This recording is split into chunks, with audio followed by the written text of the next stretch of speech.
Et par exemple, elle me disait que lorsqu'elle était jeune, on lui faisait comprendre qu'il était préférable de se marier avec quelqu'un qui aurait la peau plus claire.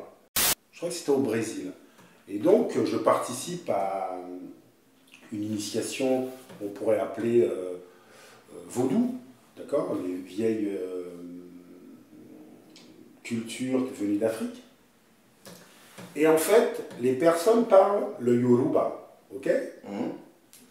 Du Nigeria.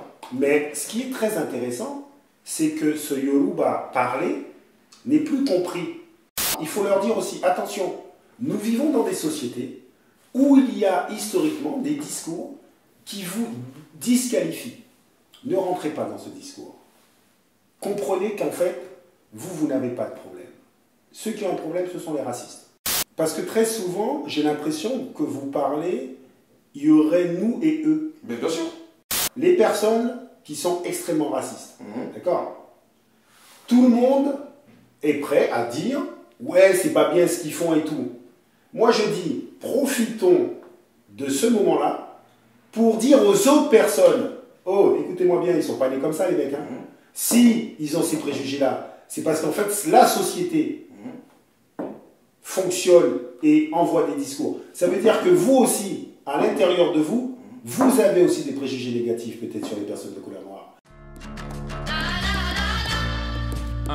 Bloody murder, murder, bloody murder, murder, murder, murder.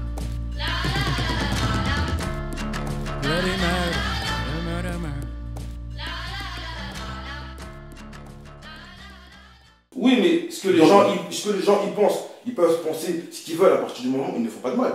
Ah non, non. Bah, mais on ne peut pas combattre le sentiment des gens. On ne peut pas combattre le sentiment des gens. Par contre, les actes que les gens vous racontez. Mais on ne peut pas combattre le sentiment des gens. Vous pensez que le sentiment, d'accord, depuis, par exemple, l'année de naissance de mon grand-père, qui est en 1908, n'a pas changé, n'a pas évolué? Non, il s'est adapté.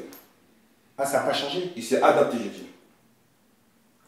Ben, on n'est pas d'accord, jeune homme. Quand je t'écoute, j'ai l'impression que toi, tu penses que au Congo, dans les pays africains, dans les pays arabes, en fait, à l'intérieur de ces pays-là, il n'y a pas des rapports de force entre individus. Mais bien sûr. Il y a des individus qui sont massacrés bien sûr. par le pouvoir. Bien sûr. Je sais même pas comment tu peux avoir cette impression-là, parce qu'à aucun moment, mais non, j'ai fait savoir que dans une zone ou pas. Je vais te dire, tu sais pourquoi? Parce que quand tu dis il faut revenir au socle civilisationnel, ouais.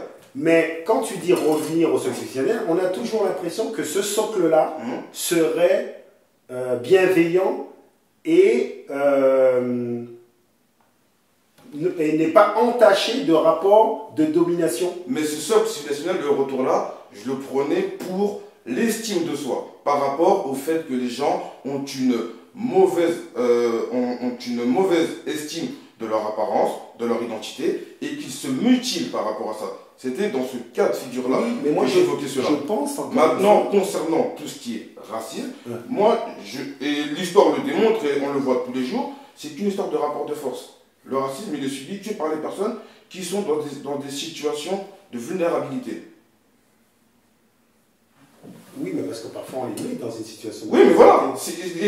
Et donc, il ne s'agit pas de faire comprendre aux autres qu'ils ont des sentiments de racisme, etc.